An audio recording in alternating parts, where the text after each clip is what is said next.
So I think I'm going to make a brief video here about this new copy center essentially that I bought. I do engineering drawings out of my home, and I usually just work with 11 by 17, otherwise known as tabloid, or sometimes it's called ledger, although I think that's a little bit of a misnomer. Certainly 11 by 17 paper. And for years I've been using my HP LaserJet 5200, whatever that is. Is that TN? I don't even know what that says. Anyway, it has this ginormous paper tray that can do 11 by 17. And I even made a YouTube video on this box that I put around it, which allows me to utilize the space that it occupies when the printer isn't in use to more or less be level with the file cabinets next to it and the paper cutter and other stuff that I have up here, so I can lay work pieces up here when I'm doing stuff. I also use this as my shipping center. I've got my postal scales and stuff here. So anyway, recently in late summer of 2022, I noticed that the driver for the 5200 had disappeared from my Windows 10 computer. Thinking, well, it was a glitch, you know, I'll reinstall it, and I found out I could not reinstall it. Something was preventing it from being discovered by the HP installer program, and I could get no support on it. I'm not ready to give up on it yet. I keep hoping I'll get clever or talk to somebody more knowledgeable and I can get this thing going. But in the meantime, I did need to do some 11 by 17 printing. I also occasionally had the need to print 11 by 17 color stuff to make some poster kind of things. And I do have a Canon Pixma color inkjet printer, which I've had for many years, and I used it for that kind of thing, but it's pretty slow and the ink is very expensive, even though it does a brilliant job of printing. And I actually haven't run it in a long time. It's been turned off. The print heads are probably clogged beyond all serviceability. Anyway, so I needed something quick and hopefully not too expensive that I could buy to get 11 by 17 monochrome prints. Color would be nice. I also had no ability to scan 11 by 17s, and always ended up running to the library or Kinko's or someplace to scan things. And also, if I needed to make a copy of an 11 by 17 thing, short of scanning it and then printing it, it'd be nice to have something I just copied it. After checking with all of the major brands, HP's website is beyond redemption as far as I'm concerned, and they had zero support, even for, you know, somebody buying a new product. I just totally gave up on HP. It made me sad because I've respected HP printers at least for a long time, and I think they really shot themselves in the foot there. They just don't seem to want to have customers. Canon I have great respect for. I have a lot of Canon stuff, and usually I get good support. I did get people on the phone and they just said, yeah, we can't find anything either. It seems like it's not in the retail side of the business. You have to talk to the industrial side. And they gave me a number to call, and I could never get anybody to call me back. But when I did look up Canon and industrial printers, those things are tens of thousands of dollars. No way I'm going to have one of those from my home office. So ruled Canon out. And I thought, brother, you know, they seem a bit fringe to me when it comes to things like this, although I have a lot of other brother specialty printers. And I couldn't find anything with them. I was just running into roadblocks. And I say, wait a minute, there's this company called Epson. I used to have a lot of their printers, and maybe they have something. And amazingly, I was able to get through to pre-sales support. They even had a special number for it. It was listed on their website. Got a knowledgeable person. We discussed my needs, and they said, well, we can't get you anything in a monochrome, and we don't make laser printers anymore. All we have is inkjets. But they said you might be pleasantly surprised by our current generation of inkjet printers. The ink is much less susceptible to smearing if you use highlighters on it and things like that, which I do. And so they suggested this model, the Workforce WF-7820, which looked like I could buy it on places like Amazon for, you know, a little over $400, not too much money really. But nobody seemed to have it. Nobody had it in the stores. I couldn't look at it. And then, like I said, Amazon carries it, but they showed it as being out of stock temporarily. Didn't say when they would get it. And then I remembered that the Epson representative said, hey, you can buy it directly from us if you want. Go to our website. So I did.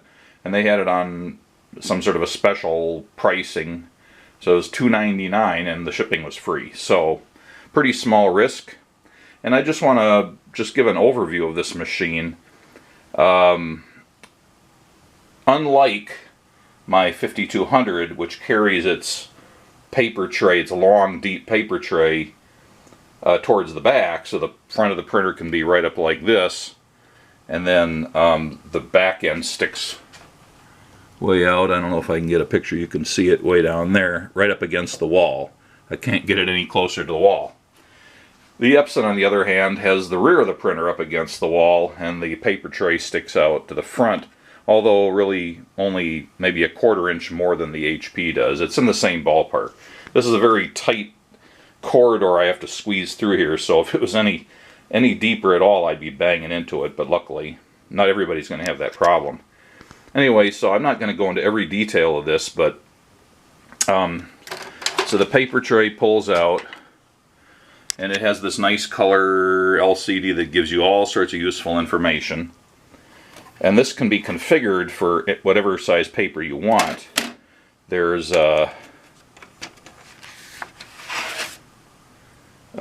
the ability to squeeze this lever here and telescope it in, so it's more like an 11x17 tray, or you can telescope it out and it goes all the way up to 11x17. And I had an old Workforce printer ages ago which also could do 11x17. I don't remember why I got rid of it. Something stopped working. But this one handily takes the 11x17. But because it sticks out pretty far, they give you this dust cover, which sort of just drops in like that. And when you do that, it wants you to confirm that you haven't changed the paper size. So I just go ahead and say, yeah, it's 11x17, and I'm not making any changes. Close that dialog. So this machine can copy. It's a copier, it's a scanner, it's a printer, it's also a fax machine, can send and receive faxes over a normal phone line.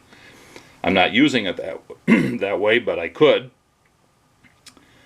That's one reason why it has a telephone keypad here on it. And then you can swipe the menu sideways and deal with memory devices and other settings and things like that. And there's some things like if you want to check your ink levels or change the ink, there's a button for that. There's buttons having to do with Wi-Fi. And it'll also hook up with Bluetooth to things like a mobile phone or a smartphone, so you can print from that. And there's sounds and things like that. You can make it so it doesn't make any sound. You can turn the sound off. You can change sleep mode and all sorts of stuff.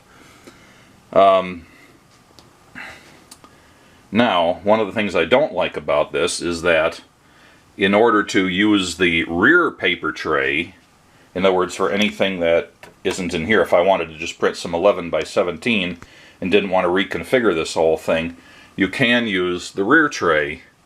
Or if you have some things that don't want to make the sharp bend, because it goes in and then it curls around and comes back out the front.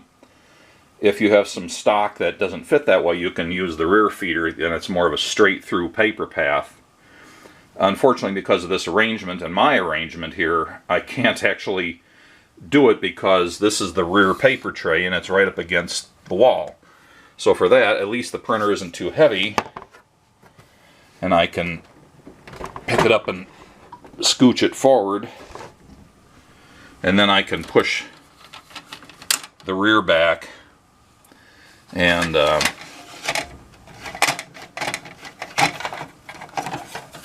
you know, you can fold it way up so it'll support longer paper and change the width and so on.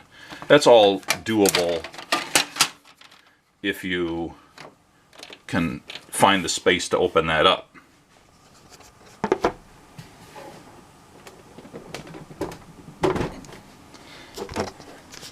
Now, another thing is, if you're using the automatic document feeder, that's just right up in here on top.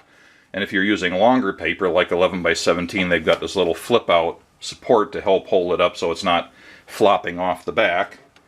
And once again, you can adjust the width all the way out to A3 actually, but I have it set for 11 by 17. And then the actual ADF mechanism is here, and you can lift this up if you have a misfeed in the automatic document feeder, and there's roller access and friction pad access, and you can get things out of here that have jammed and so on. Then, if you want to do flatbed scanning, you just lift it under here and roll it up, and it automatically pops the rear tray open so that it doesn't collide with it. And now you've got something just very much like the top of any normal scanner. You've got the white top, whatever you call that. You've got the bottom of the automatic document feeder mechanism. You've got the automatic document feeder scan area. Almost everything that uses an automatic document feeder now does it that way. It pulls it in from the top, brings it down here, and just bends it around, like around this eggshell colored piece of plastic, and then it scooches up. It's kind of hard to see there, but right where I'm putting my finger, there's actually a slot, and the paper continues up into there, and then it ends up coming out. You can raise this up, and you know, it comes into this tray here. But anyway, so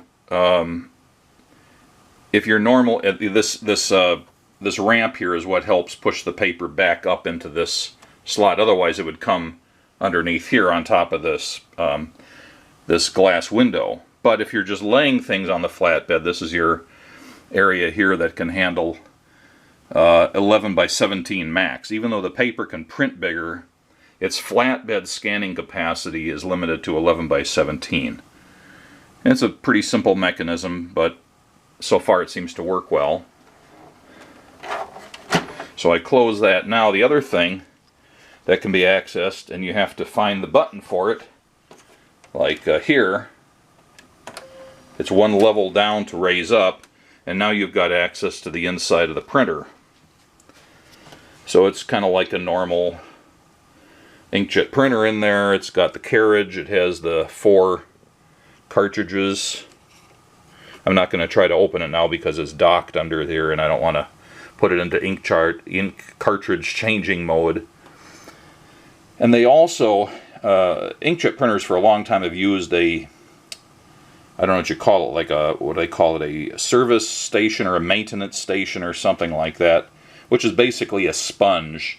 And when the cartridges go and park over the maintenance station where they can squirt ink out of the print head for clearing jams or just for normal maintenance of the ink cartridges, all that ink has to go somewhere, and it usually goes onto a sponge. Sometimes there's a sponge right under the maintenance station.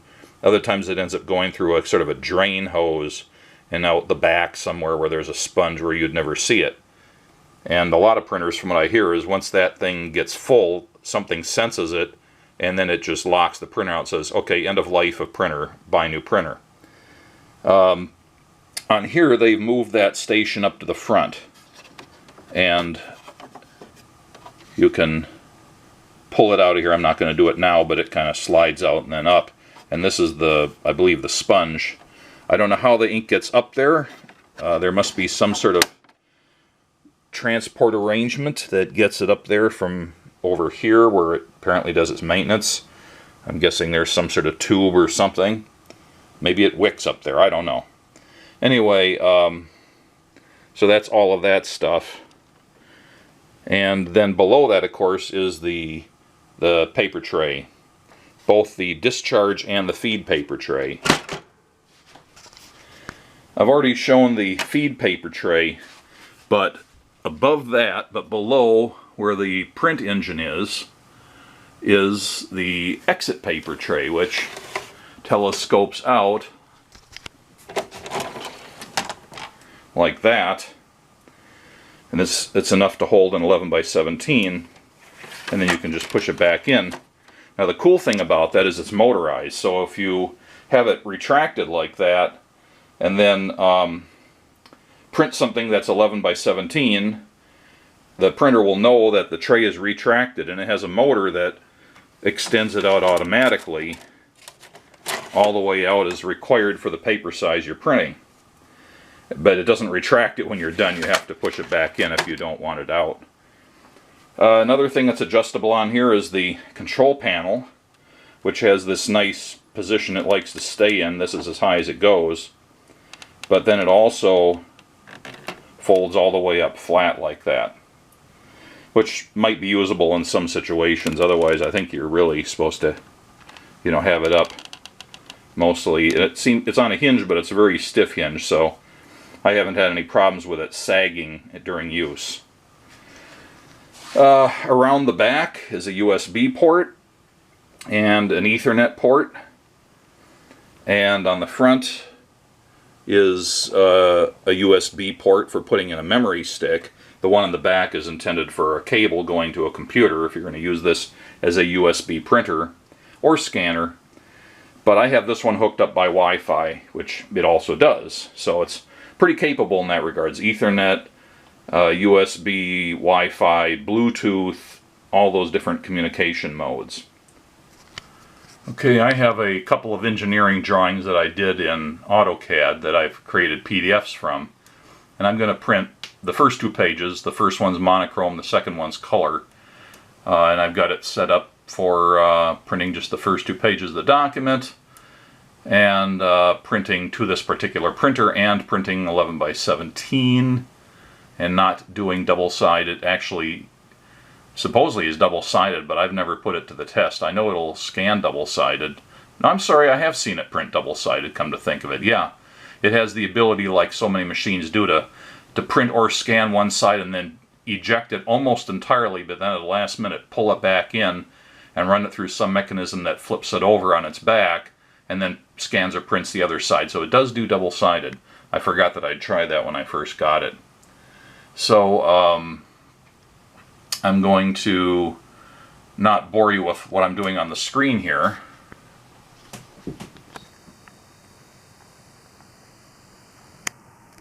I'm going to aim at the printer, and then I'm going to print that document.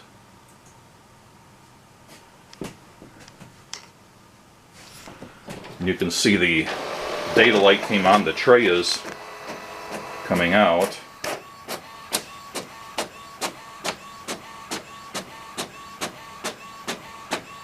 This is the color page.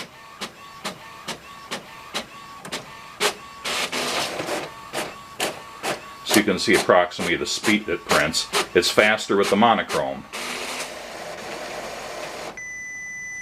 And it beeps to say, hey, I'm done. So there's my drawing. The clarity is pretty good. Let's see if I can get focus with my camera here. Let's look at this. It's not as crisp as with the laser printer, but it's pretty good. Certainly good enough for my needs. And then the color one, this isn't like I'm printing a photo, but it does show, you know, that it does color.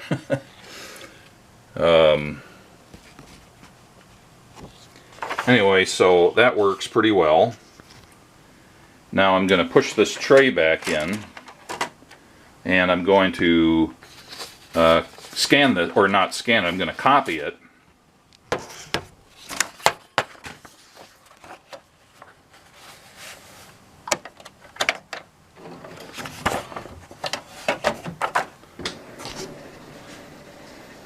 Okay, so it's in the automatic document feeder. And I'm going to go down here and press the copy button. And I'm not enlarging or reducing it. I do not want to do double-sided, but it's set to one-sided to one-sided. It's on automatic detect. It's detected 11 by 17. So, and right now it thinks it's doing black and white, but I'm just going to do it in black and white. And when you're ready, you can click the copy button.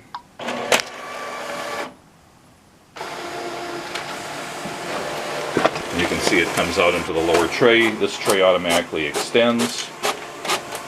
And it's pretty fast. It's already scanned the second sheet. But because I told it to do monochrome printing, the parts that were color before are now light gray. Anyway, it worked very fast. It did a nice job. I'm quite content with that. So I think I've demonstrated here its ability to automatic document feed, to scan, to copy. I didn't actually do a separate scan, but it's exactly the same except that the image goes to a memory stick that you put in, or you can stipulate that it gets sent to your smartphone. I haven't tried that, but I believe you can do that. Certainly you can set it up so it'll send it to your computer, whichever thing you're connected to by USB or Wi-Fi or Ethernet. I was able to stipulate on here that I wanted it to go to the connected computer, and I was able to stipulate a folder. I said, you know, I want it to go to the desktop, basically, instead of to my documents or pictures or something like that. And it did that very happily. The funny thing is, you can also optionally, when you install the software for this machine, you can install it so that it is like a receive-only device, basically. You can send things to it as a printer, but it has limited ability to send information back to the computer. But they give you an option to open that up so there's a more one-to-one communication between this and the printer, and makes it more symbiotic. And now the computer can find out things about, it can receive commands from here to do things, basically. And that was necessary to get it to have full functionality for things like faxing and so on. You know, if you don't have a memory stick stuck in here and you receive a fax, where does it go? Maybe you print it, maybe you want it to be saved as a PDF to your computer. If you configure it that way, it can do it. The only thing that I've tried on here that didn't work quite the way I expected it to was when I was using the scan utility from my computer. It worked the same as I showed here, but it did not allow me to pick the location of the files. It always scanned them to some obscure folder buried way down in subfolders under the default pictures folder or something like that, not where I wanted to go looking for it. And I spent probably an hour or so on the phone with Epson tech support, and the gal agreed it should be possible, but she could not figure out how to do it. She had me trying all sorts of things. She got more senior people online. Finally, we just gave up. It seemed to be impossible, at least with the version of the program that that I downloaded from the website when I set this up. So a small glitch there, but in reality, if I'm scanning something from here, I'm going to do it from here instead of from the computer anyway. 9 times out of 10, or even more than that. Anyway, so I just thought that this quickie overview of this printer would be useful to some other people. I have no idea what the longevity of this is. I seem to remember that my old Workforce printer I had years ago did a pretty good job and lasted a number of years, and whatever it was, I think probably what it was, I wasn't using it all that often, and like all neglected inkjet printers, you get a problem with the print head getting clogged beyond any means of redeeming it. And I think that older machine was one of those where it has ink cartridges, but they're the print head is separate, and so the ink cartridges feed into a common print head through hoses or something. And if you let that printhead get clogged and the anti-clogging routines, purge routines don't correct it, then your printer's toast. And yeah, you could send it to an Epson authorized service center, but they're going to charge you more money for it than you could buy another one for. So that's probably why, I think that's why I ended up with my Pixma, Canon Pixma inkjet printer, was for that reason. I think it's all coming back to me now. And this one's no different. The ink cartridges do not have printheads on them. They're just ink reservoirs, but it's not an ink tank system. It's just, you know, the capacity looks pretty good. They're pretty large cartridges, but if you neglect it and don't print often enough, you could get into a situation where the main printhead, or the common printhead, gets irredeemably clogged, and then this whole thing is a piece of junk. Well, you could probably still use it for scanning, but not as a printer, not as a copier.